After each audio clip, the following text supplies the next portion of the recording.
Welcome to another edition of Lone Star Brahmas Inside the Bullpen, brought to you by Fine Life Realty.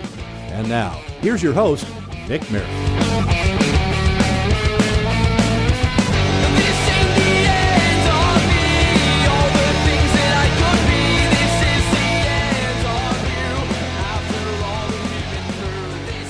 Welcome into another episode of Inside the Bullpen. Nick Merrick, Walt Ruff, and Chad Seward in action here inside the NYTEX Sports Center. It is a very, very busy week here in Brahmaland, so let's get right to business with some things. And actually, quite a bit of breaking news. But before we get in there, obviously, we have the holidays coming up. I know this will be our last podcast until the 2016 calendar year, so we appreciate you guys for all staying on board. We'll have a shorter show today, but there's still quite a bit to cover. And Chad, I know you're excited to just get back home a little bit, be able to chill with some family, and finally spend some time with the kiddos. So it'll be good to see you outside of the rink for one time, huh? Can't wait. I think Christmas time here in Texas, 75 degrees. It's awesome. Right? Dad's in town. I actually hit the links up here, too, this week, which is making it even better. But, Walt, what about you, man? How do you think about your holiday plans? Touchdown to Peter Kessel. He actually caught that one. Good look. See if I hit him again. On fire as always. More riveting commentary from Walt Ruff. Love you, buddy. Oh, man, but let's get right to it. I mean, guys, I think the biggest thing is we need to talk about the player shuffle, if you will, on our team. After suffering a few losses, the Brahmas get right back on track with a road sweep of the Wichita Falls Wildcats. Before we get to the details of the sweep, though, we have to introduce a couple of players. The very first one is our boy Tyler Drevich, a new centerman for this Brahmas team. He was acquired on, I believe, Wednesday night before the Thursday night game in Wichita Falls. So he got to town on Wednesday, bust with the team on Thursday, played a great game Thursday, his first game, his first goal.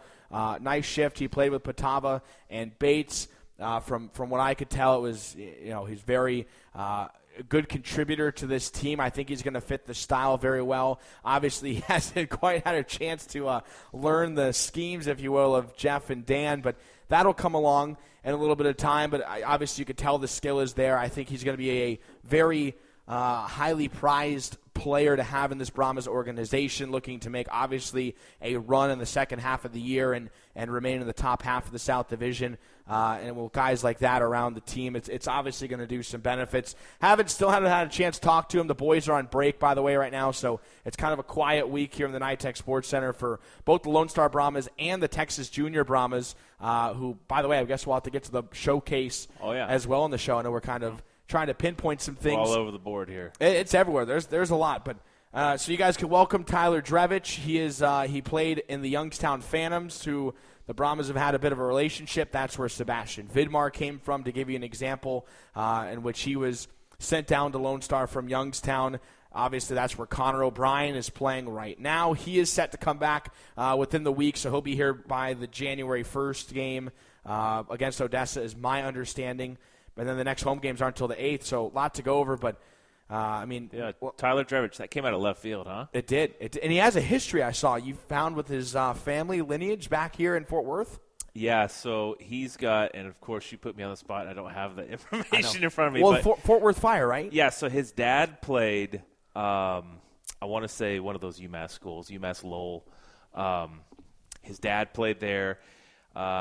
He has an uncle who played for the Fort Worth Fire back in the 92-93 season. So, 22 years ago, he had an uncle playing pro hockey here in the Metroplex. His dad has played a lot in Europe and the ECHL, and I believe he has a brother who's also in the USHL, a younger brother. So you know a ton. Yeah. Well, you put me on the spot. You put me on the spot. You did your research? I don't have numbers, but, yeah, he's got a younger brother in the USHL. I believe Yes, there we go. They're both committed to Merrimack.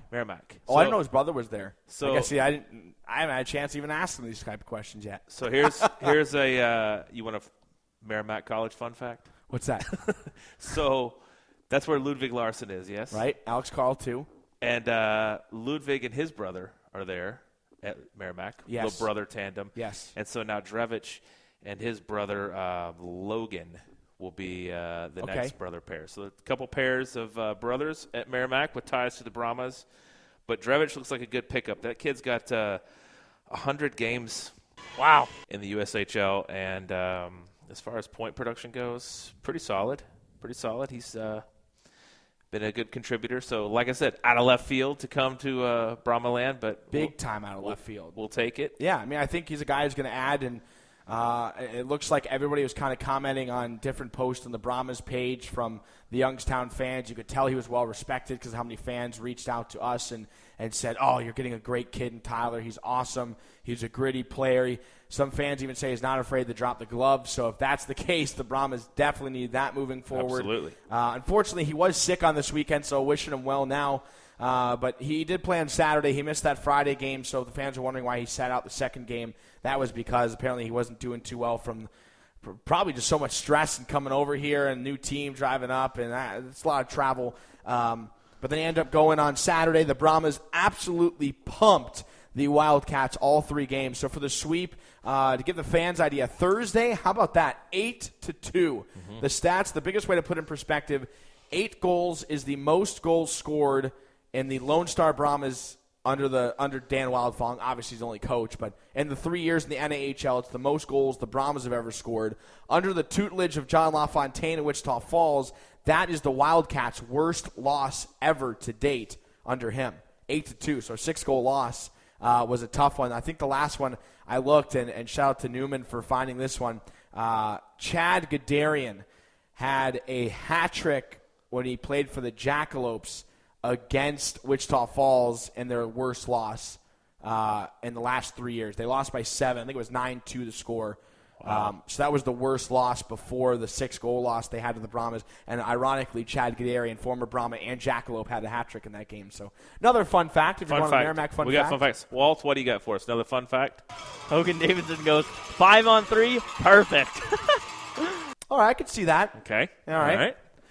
At least Walt's here. He's trying. He's trying. He's trying. I think he's a little under the weather, too. Maybe caught it from Drevich before he left. But, I mean, we look back, and I think the kind of back to more player personnel and player moves. So the reason Drevich came on is we were literally a man down because Breaka's still in the IR. Right.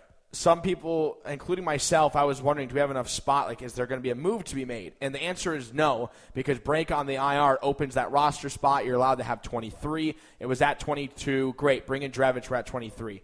Now it gets interesting because we have another move, which I did not hear about until after the game on Saturday at Wichita Falls. I guess rightfully so, because you kind of want to downplay it. You want to focus on the weekend games. You don't want any distractions like this. But fans, you saw the news already. Oscar Andren going to Boston University. You were as much surprised as I was. Obviously, I had a chance to talk with Andren. He is very excited, absolutely loved his time in Brahmaland. Said he couldn't miss this opportunity, so he's enrolling in the second semester at BU, which is going to be fantastic for Andren, fantastic for the Brahmas. It really stinks, obviously, to lose a player like him, but for the opportunity that he's given in the collegiate level, it's something obviously he couldn't pass up. His family and him have been talking about it a while. I know even he's told me back at the Corpus Christi trip, Boston University would be a dream school of his if he could ever get there. But, of course, when he told me, he kind of had that phase like, yeah, but like realistically, that's only a dream. That would never happen. So the fact that I kind of have that hindsight of him being like, I would absolutely love to go there, but there really hasn't been any talks. Then fast forwarding it like a month down the road, and here you are. Oh yeah, Boston University, their associate head coach is talking with him, and it's just going one after next, after the next, after next. Pretty soon he's like, yeah, it was like done deal in like a week, and I was talking to him every day, and they're watching games. The next thing I know, they were like, yeah, we want you to come December 29th. Yeah, it's nuts. You very rarely see a player leave in the middle of a season and then immediately go to a college team. I know. I think they had injury troubles at Boston. Yes, that's what I heard too. So he's pretty much in the lineup. Which is cool. That's another thing that doesn't happen. Not only do you not go mid-season to college and play, right, but leaving to play in college and then starting right away. Nuts. It's crazy. I mean, it just shows the confidence kind of honestly everything done right and with the Brahmas organization, too. The fact that, the coaching staff and the collegiate level who, by the way, this program is no walk in the park. They have 5 national championships. They were the Frozen Four last year. They were the runner-up to Providence. This is like the real deal team. This is like going to the home run team, if you will. Right, and they produced Jack Eichel. Jack Eichel. I actually had to look at the alumni list, too, because I'm like, I know there were some names, but ironically the only two I could think of were Eichel and Drury, just because they talk about them all the time. Like but then Keith Tkachuk, I want to say. Yeah, Keith Tkachuk was on there. I found the press release. I did not know Mike Eruzione with Team USA. Yeah. How about that? He went there, had no clue. Well, I guess it wasn't NHL. He never played in the NHL, obviously, because back in Olympic days they couldn't. But that was interesting. They had just like a bunch of other low-key players who are kind of on the rise, like Charlie Coyle over in Minnesota Wild, Adam Clendening with the Red Wings. This is all off top of Nick's head, too, by the way. I had to look it up yesterday, right? No, that's great. It's nuts. I mean, weren't they in the Frozen Four? Yeah, last year. I don't know the numbers, but I think it's over. But I think it's still. over 24 Frozen Fours in their history. There's a good chance you'll see Oscar Andrin in the Frozen Four. And maybe on TV. Absolutely. Also, you mentioned Merrimack before. January 29th, Merrimack, Boston University. Oh, so awesome. Alex Carl, Ludwig Larsson, Oscar Andrin, all playing together in that one game on January 29th. I believe that's the right date.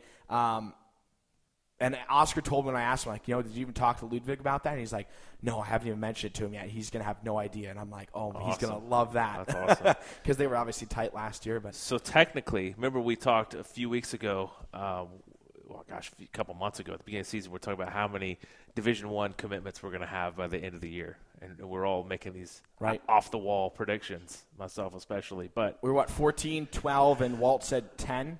Yes. And we're 6. Well, we got 2 this week because Drevich counts. Drevich and Andrew. Yeah, that's still 6. That's a 2-for-1 special. Right? In 1 week. It's crazy. And then, so you were mentioning we could add in the player because we were short on the roster. Right.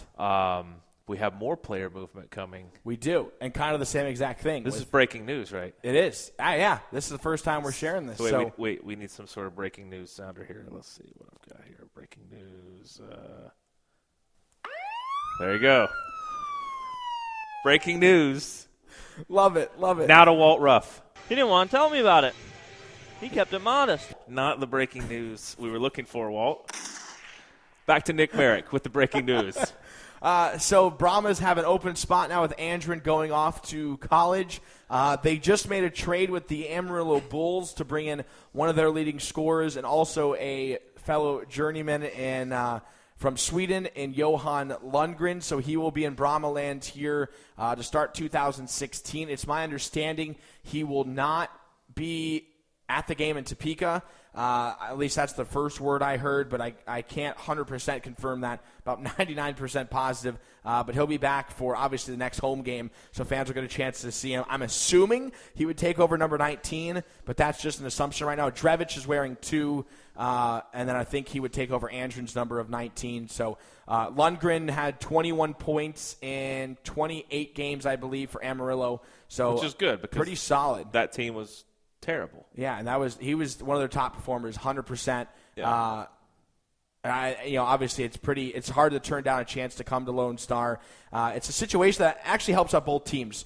Here's why: the Brahmas get an easy replacement. You don't have to do any digging. You just look within your division, trade with a rival, if you will, in the South to basically try to replace Oscar Andrin. Will he replace him? I don't know. Andrin's a great player, but at least he's a body who's shown good signs over in Amarillo, and a team that's definitely struggled at times this year.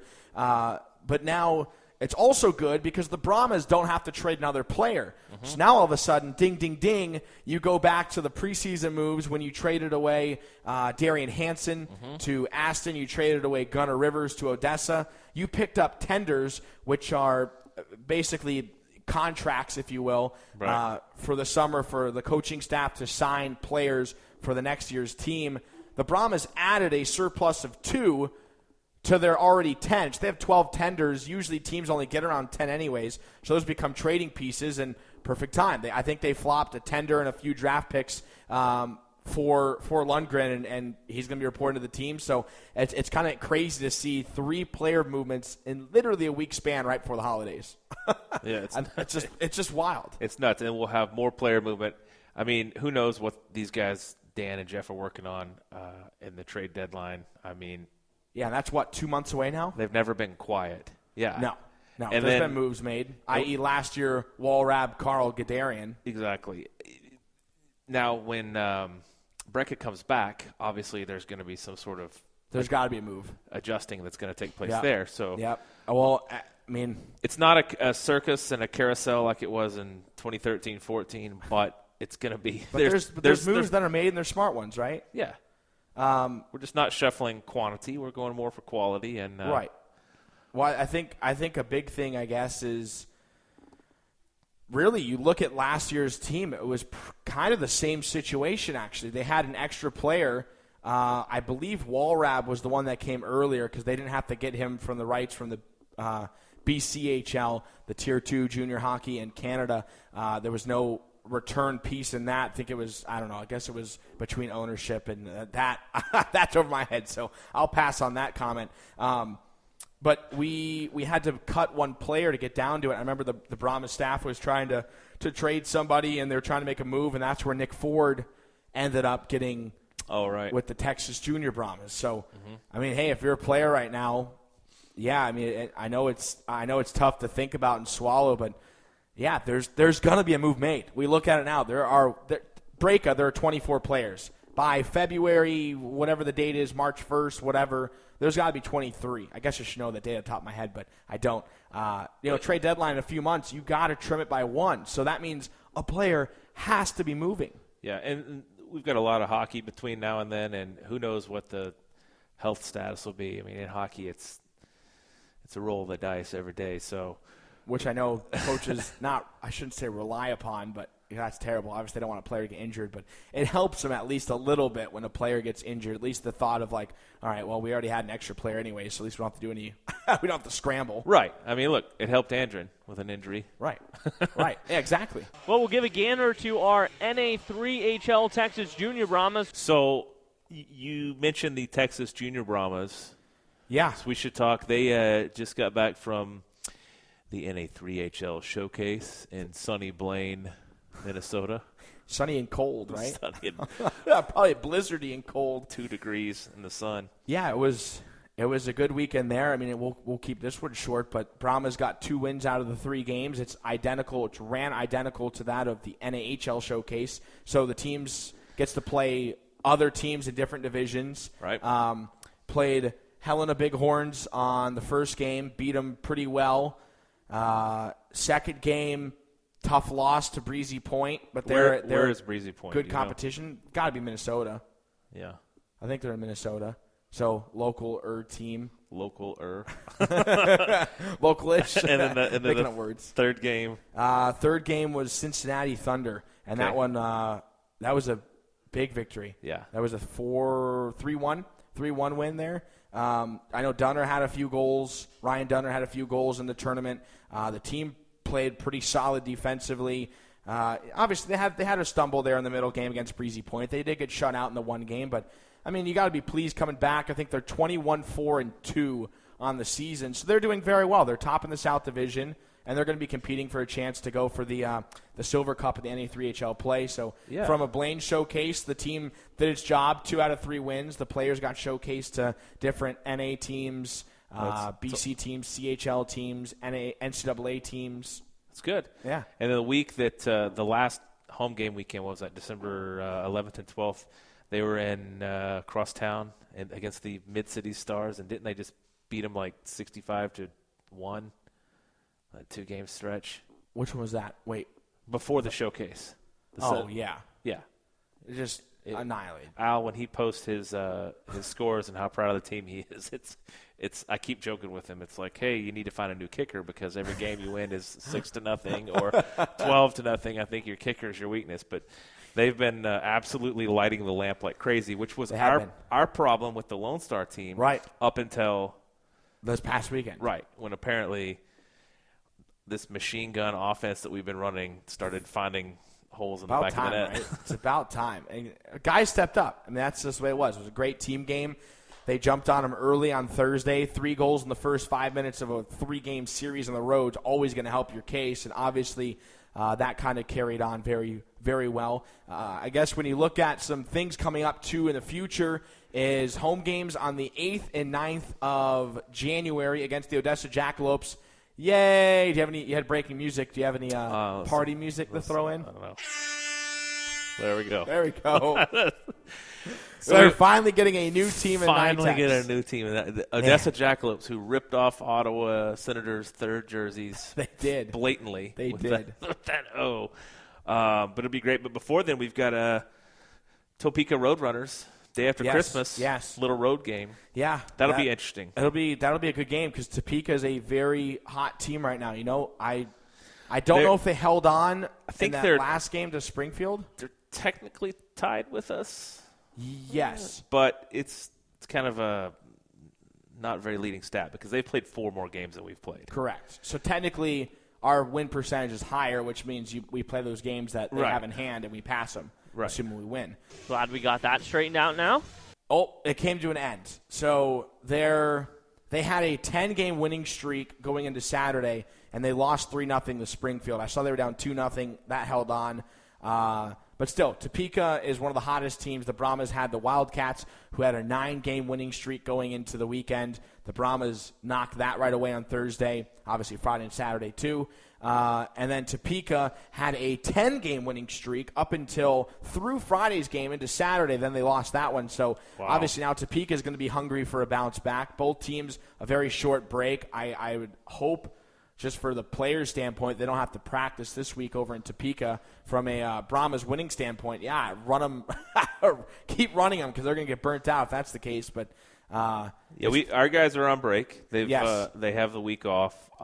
They're literally back on that. I think they're back Christmas Day. Yeah, or that night. They have to be back that night because the bus leaves Saturday morning. That's those that are coming back. Some are going straight. Some are going right to Topeka. And then they'll take the bus back to North Richland Hills. If you could pick any of the teams in the South to play the day after Christmas, Topeka's probably the worst because it's hard to get there. The closest airport's like Kansas City. Yeah. So, I mean, I guess unless you go to Corpus, that'd be pretty tough too. Yeah, but you could at least fly in there. Yeah, that's true. Or take a boat. I mean, you could do that. That'd be outstanding. It would be a very long trip, but you could do that. You could do that from Sweden. You could take a boat. Might want to start leaving now. Yeah, I mean, I'm excited to see what's going to happen on the Brahmas plate. So it's nice having the new guys coming on. Let's see, for the home games, I know there's a ticket special. So we're going to be closing shop here for about a little over a week when you add it all up. But from Christmas till after the New Year's. So we need a break too. We've been going hard and trying to make it a good season for you. So offices will officially be closed starting Christmas Eve, reopening on the 4th of January. But don't we have more breaking news? Hold on. We got another Year of the Fan thing coming up here, Nick. Oh, we do? Oh, I wasn't going to close it yet. Oh, you aren't? Okay. No. We can save that. We'll say the breaking news. No, I was going to give him a shout now for the next game. Yeah. I lost my thought. We got Slow Desolate January 8th and 9th. Yes. That's very exciting. Dr. Pepper night, 70s night.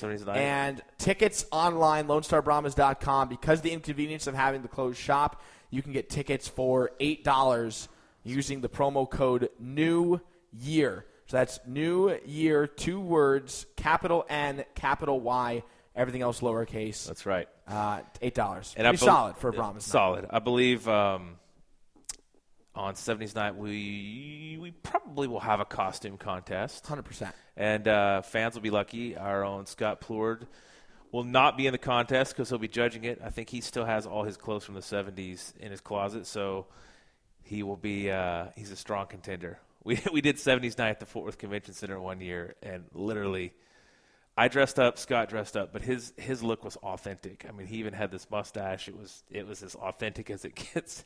None of the fans got it that it was 70s night. They thought we were just dressed like hobos that night. Hobo night. They were like, "Wow, Scott, you really dressed up." Hey, Walt, are you going to have another nice suit to showcase on that game? Scott Plord, good to see you. I finally got him. Can't wait to see it, buddy. Man, it's going to be great. Walt's doing great. I love the suits, buddy. And I think the fans do, too. Oh, fans absolutely love it. There's been talk, too. We might have to auction them off at the I think, are we going to let him pick one of his suits for an upcoming game? Yeah. Yeah. Well, I think he's going to save it to the finale when they do the actual Brahmas jerseys. Okay. And we give those away at the postseason banquet. Maybe during one of them. You never know. I don't know. Walt might have some tricks up his sleeve. But, yeah, I mean, breaking news. We're ready for it? Wait, breaking news. Here we go, Here's baby. Nick. We got a fan of the year competition / promotion. It's going to be we're going to see who wants to join us, Walt Ruff and myself, in the broadcast booth for a game. It's going to be a unique opportunity where you can have some chuckles with us during the second period of the January 19th Martin Luther King Jr. Day game against the Wildcats. So you will be on the air for a period with myself, maybe Walt Ruff as well. Actually, he doesn't even know this yet because breaking news to Walt, too. He's 1 foot away from you. It's a good point to make for certain. I know. He's looking at me like I'm weird, but that's okay. Yeah, this is breaking news. Also, last week, I believe, was the first podcast where we did not mention last year's Year of the Fan, Keith Hinden. So, Keith Hinden reference. Just want to throw that in there. There you go. We're looking, too. I mean, we want to see. So, what it'll entail, you'll get tickets, obviously, for that game. We want you to send us an email. We'll put a press release on it in a little bit, probably after the holidays. But here's an early start if you want to get ahead, and it'll help you in voting. Email me, Nick, at NYTEX Sports. That's sports, plural, sports.com. Nick at NYTEXsports.com. And we want you to send us your best broadcast voice of the following phrase. Okay, here's the phrase. Applesauce cookie jar, top shelf. What a beauty! Thank you, Ricardo Rivera from Zuroma, for that wonderful catchphrase. So if you didn't get it, that's applesauce cookie jar, top shelf. What a beauty, with a very heavy emphasis on what a beauty.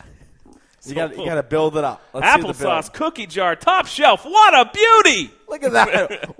We got a good application right there in Chad, but obviously he can't win, so nope. We'll have some fun. We'll definitely put some montage together of the audio. We've got celebrity entry, Snoop Dogg. For shizzle dizzle. Oh, for shizzle dizzle. I think that would be, is he talking about Hunter Van Bizzle down there? Must be. Oh, man. Yeah, that one's Girls. Oh, thanks, Snoop. That one's definitely talking about Hunter. Absolutely. Now, that'll be fun. In the Year of the Fan stuff, I mean, we promised, we talked about it in the offseason. We're going to do all these contests and everything, and we have done a lot as far as voting on this poster, that poster. Right. But we've only had, I mean, we're halfway through the season. We've only had 11 home games. That's the thing that's hard to believe. Right. So we're going to get into a lot more of that. I think the color commentator thing will be, it could be opening the door to a wheels-off broadcast. But speaking of, Nick Merrick, Walt Ruff. Oh, God.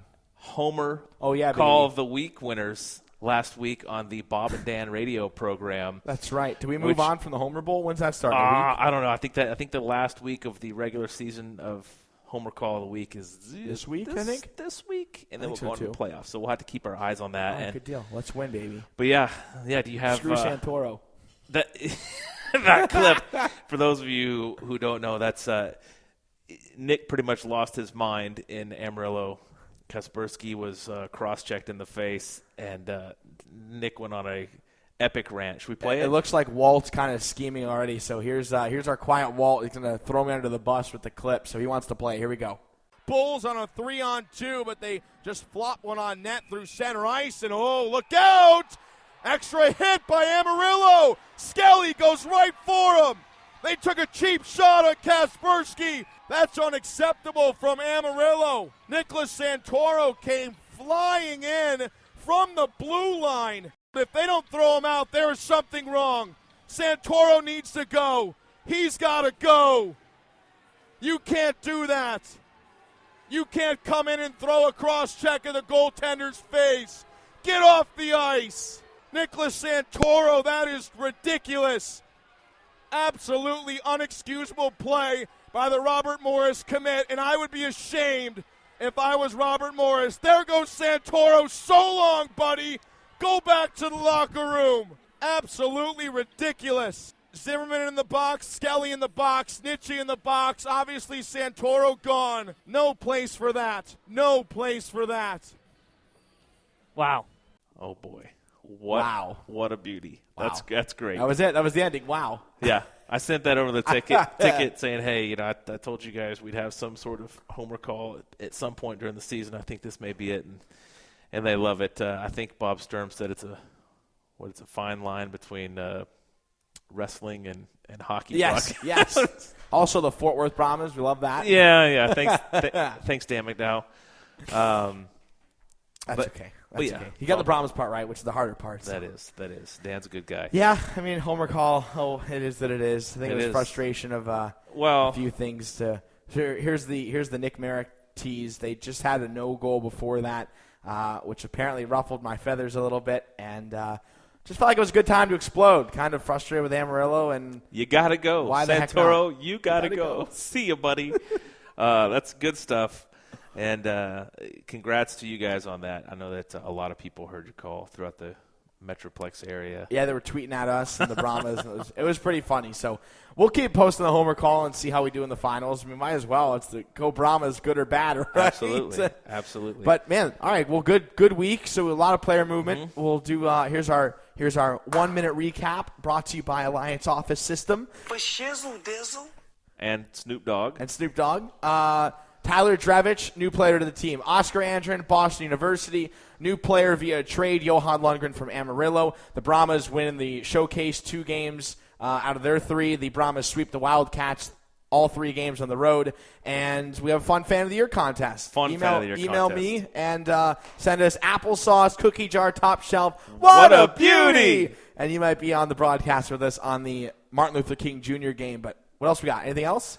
That's about it. Short and sweet for holidays? Gentlemen. Oh, Snoop wants to get our attention. Gentlemen. What's up, Snoop? Girls. You're going to need a little bit better commentary than that. But we expect to get that with this Fan of the Year contest. We got some more. We're going to have a little ride on the bus, I think we're going to do at some point. Yeah, that's coming up 2016. Yep. Maybe something with the Brahmas practice. Mm-hmm. That'll definitely be used, too. Obviously, you can see it, but we'll make it a little more interactive. There's some good things ahead. We got some. We always have some tricks up our sleeve. Just when to use them, and for sure, like you said, there's only 11 home games in 2015. It's nuts. That means there are 17. 17. Right. You're right. Because 2 of them are in Blaine. Duh. I was trying to add up to 30, but yep. Well, there will be 19 technically because we'll have some playoffs. That's true. Yeah, you can almost count that in. By the way, NA3HL. I already saw an X next to one of the team's names, the North Iowa Bulls, who beat the Atlanta Capitals and other teams. Atlanta's in the South Division. They already clinched the playoff spot.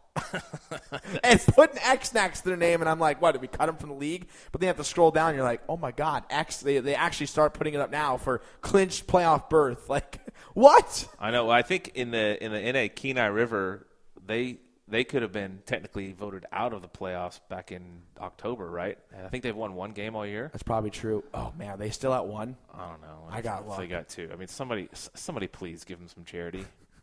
It's the holiday season for crying out loud. Give a player, too. That might help. I'm trying to rely on the internet to pull it up quick. You're listening to live coverage of Nick Merrick fumbling on his keyboard. Yeah.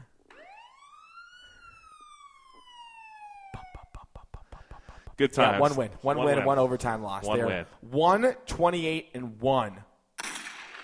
Yikes. I think they could already hand them the first pick in the draft.